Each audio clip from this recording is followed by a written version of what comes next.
Salam hormat, berita pagi Sarawak edisi Khamis 22 Oktober bersama saya Vanessa Mering.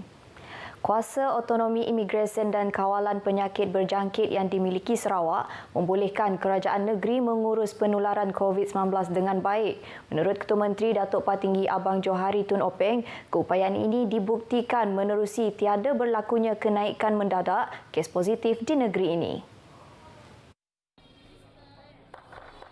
Keupayaan ini dibuktikan dengan bilangan kes positif COVID-19 di negeri ini kekal satu angka sejak kebelakangan ini ketika negeri-negeri lain di Malaysia mencatatkan kenaikan mendadak kes COVID-19.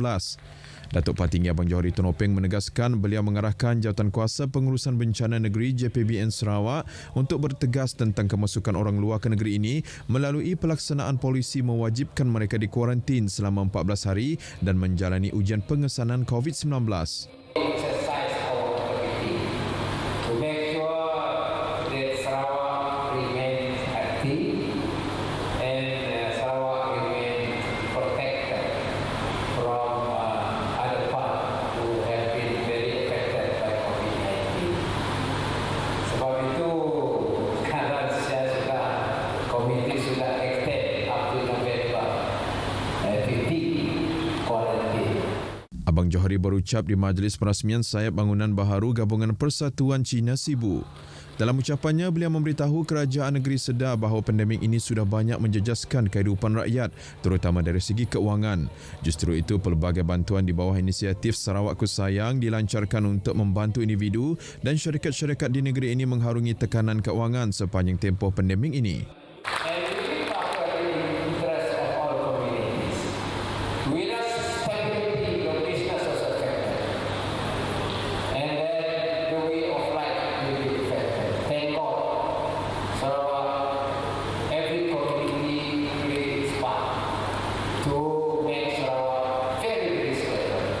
Pada majlis itu, beliau turut berkesempatan meninjau persekitaran bangunan UCA tersebut di mana sayap baharu bangunan itu menempatkan pelbagai kemudahan termasuk Dewan Baharu, bilik mesyuarat, ruangan pejabat dan sebagainya.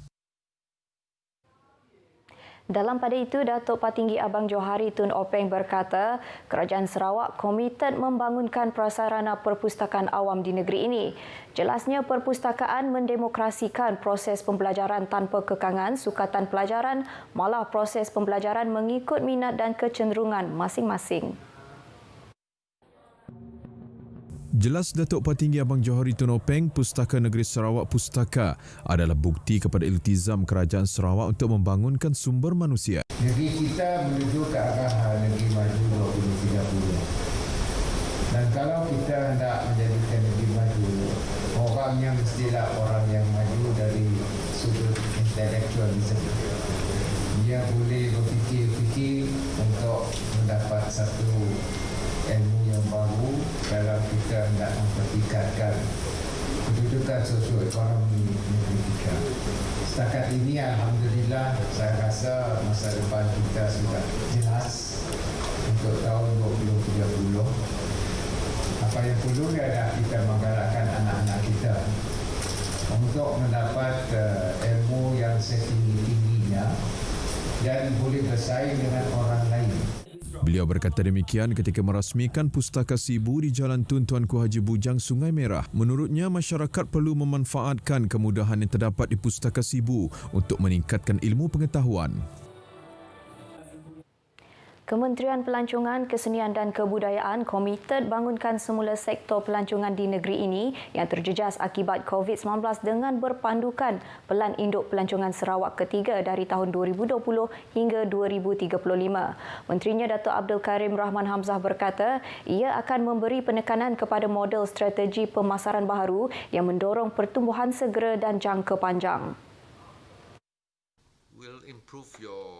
Empat inisiatif akan diberi perhatian iaitu meningkatkan jumlah pengunjung menerusi akses yang lebih baik, mengembangkan tarikan ekopelancongan, memanfaatkan kekuatan negeri yang memiliki pelbagai budaya serta warisan untuk acara, festival serta perniagaan dan mempromosikan seni dan budaya. Beliau berharap pelan induk itu dapat mendorong pengusaha pelancongan dan bakal pelabur untuk meneroka perniagaan baharu. Datuk Abdul Karim berucap ketika merasmikan kursus pemandu pelancong khas wilayah Kuching di Pejabat Kementerian di Bangunan Baitul Makmur di Petrajaya Jaya Kuching. Beliau berkata kementeriannya akan terus memperkasa dan meningkatkan kemahiran para pemandu pelancong tempatan dengan menyediakan kursus pemandu pelancong. Dalam perkembangan berkaitan, Dato' Abdul Karim berkata kementeriannya dengan kerjasama Pustaka Negeri Sarawak akan menyediakan platform e-pelancongan untuk operator pelancongan menambah ilmu pengetahuan secara percuma dan diperakui. Program Siasi Tok yang dilancarkan Ogos lepas bertujuan untuk menggalakkan rakyat melancong di dalam negeri. Menteri Muda Pelancongan, Kesenian dan Kebudayaan Datuk Sebastian Ting berkata, menerusi program itu, kementerian telah membuka sepenuhnya lokasi-lokasi pelancongan seperti Taman Negara Mulu, Taman Negara Gua Niah dan Taman Negara Terumbu Karang Miri Sibuti. Subsidi sebanyak 50% telah diberikan oleh Kerajaan Sarawak untuk pengunjung.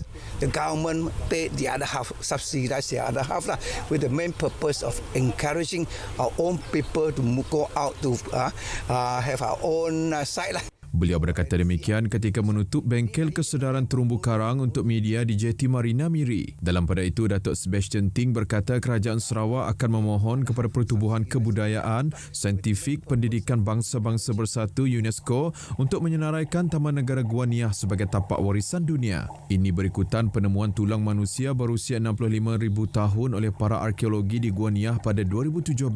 Ini sekaligus memadamkan rekod sebelum ini iaitu penemuan tulang manusia berusia 45,000 tahun di lokasi yang sama.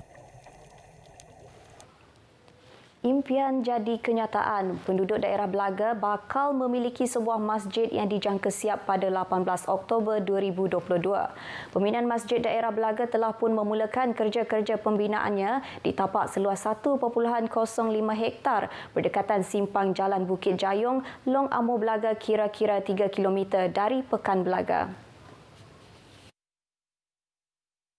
Ketua Menteri Sarawak Datuk Patinggi Abang Johari Tunopeng menyifatkan pembinaan Masjid Daerah Belaga jadi simbol perpaduan dan toleransi masyarakat berbilang kaum dan agama khasnya di Belaga dan Sarawak amnya. Ini jelas dibuktikan menerusi rentetan permintaan oleh Menteri Muda Elektrik Luar Bandar Datuk Liwan Lagang merangkap Ahli Dewan Undangan Negeri Adun Belaga yang mahukan sebuah masjid dibina di kawasan itu. Kita fikir malah masjid. Yang minta dengan saya ialah Liwan. Lepasnya bergandeng dan orang bujang, nyamadah dengan saya. Selepas kita bangunkan gereja, kita akan bangunkan masjid. Seni nak cari negeri orang bukan Islam, minta malah masjid. Menurut Pengerusi Lembaga Amanah Kebajikan Islam Belaga Datuk Awang Bujang Awang Antek, usaha mendapatkan masjid bagi daerah Belaga mula digerakkan ekoran surau sedia ada di Kampung Melayu Belaga Kecil dan tidak dapat dibesarkan kerana kedudukannya yang dihimpit oleh rumah penduduk. Maka dengan peruntukan RM10 juta bagi pembinaan fasa pertama menerusi syarikat dilantik Sarah Brand Holding Sendian Berhad yang juga merupakan syarikat anak tempatan bakal menyaksikan satu mercu tanda bagi umat Islam di Belaga. Selain itu, pembinaan masjid tersebut dijangka menjadi tumpuan umum kerana lokasinya yang strategik ditambah pula dengan pemandangan Sungai Rajang dari atas bukit. Kalau kita berdiri di depan di tapak masjid itu, kita sebelah ke hilir kita boleh lihat Sungai Rajang yang ke hilir menuju ke Kapit dan ke hulu kita boleh lihat Sungai Rajang yang menghala ke Bakun Dam. Dan jauh di depan pemandangan kita boleh lihat Gunung Ganang dan di belakang tapak itu terletak sebuah bukit yang terkenal di Belaga ini, Bukit Jayong. Bagi Datuk Awang Bujang yang merupakan anak jati Belaga, Masjid Daerah Belaga yang mempunyai ciri unik masyarakat dan ukiran orang Ulu itu nanti diharap dapat memberi manfaat kepada mereka di penempatan Hulu Batang Rajang, khususnya umat Islam di Kampung Melayu Belaga, Kampung Hijrah Belaga, penempatan rumah panjang dari Long Busang sehingga ke Punan Bah yang dianggarkan berjumlah lebih 4,000 orang. Radio Televisyen Malaysia RTM Sarawak akan terus menerbitkan rancangan berunsur dakwah menerusi saluran radio. Pengarah penyiaran Sarawak Abdul Hadi Muhammad Yusof berkata, rancangan itu bukan hanya memfokuskan kepada Sarawak FM sahaja, malah disiarkan di YFM Iban dan Bidayuh. Abdul Hadi berkata umat Islam tidak hanya tertumpu kepada kalangan masyarakat Melayu tetapi juga golongan mualaf yang terdiri daripada pelbagai kaum di Sarawak. Tambah beliau, dimensi penyiaran rancangan agama adalah salah satu cara mendidik masyarakat dalam konteks realiti hari ini dengan memperluas skop ke arah menyuburkan kefahaman Islam secara konsisten. Beliau berkata demikian semasa merasmikan rakaman program khas Maulidur Rasul Sarawak FM Kekasih Allah bertempat di Auditorium P. Ramlee RTM Kuching semalam. Beliau dalam pada itu turut mengalu-alukan kerjasama strategik dengan organisasi bukan kerajaan NGO dalam menganjurkan lebih banyak program dakwah agar kefahaman mengenai Islam dapat difahami oleh pendengar dan juga penonton, lebih-lebih lagi ketika berdepan pandemik COVID-19. Program khas Maulidur Rasul itu akan disiarkan di Sarawak FM pada 28 Oktober pukul 8.15 malam dan juga menerusi platform media sosial Facebook Sarawak FM. 2 buah bot nelayan tempatan kelas C dan C2 ditahan Agensi Penguatkuasaan Maritim Malaysia di 2 lokasi berbeza Selasa lepas kerana melanggar syarat sah lesen. Menurut kenyataan media pengarah Maritim Malaysia Sarawak, Laksmana Pertama Maritim Zin Azman Muhammad Yunus, penahanan pertama dibuat pada kedudukan 8.5 batu nautika dari Pantai Bintulu pukul 11.07 pagi Selasa. Bot tersebut dikatakan menangkap ikan dengan cara menunda di luar zon yang dibenarkan.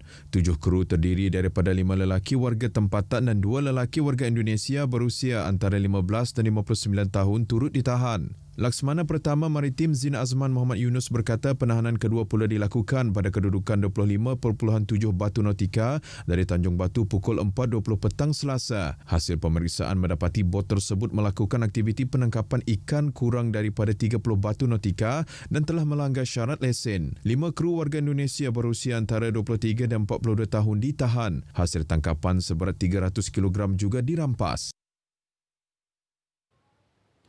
Paparan itu tadi mengakhiri berita pagi Sarawak hari ini. Sekian, saya Vanessa Mering. Salam hormat.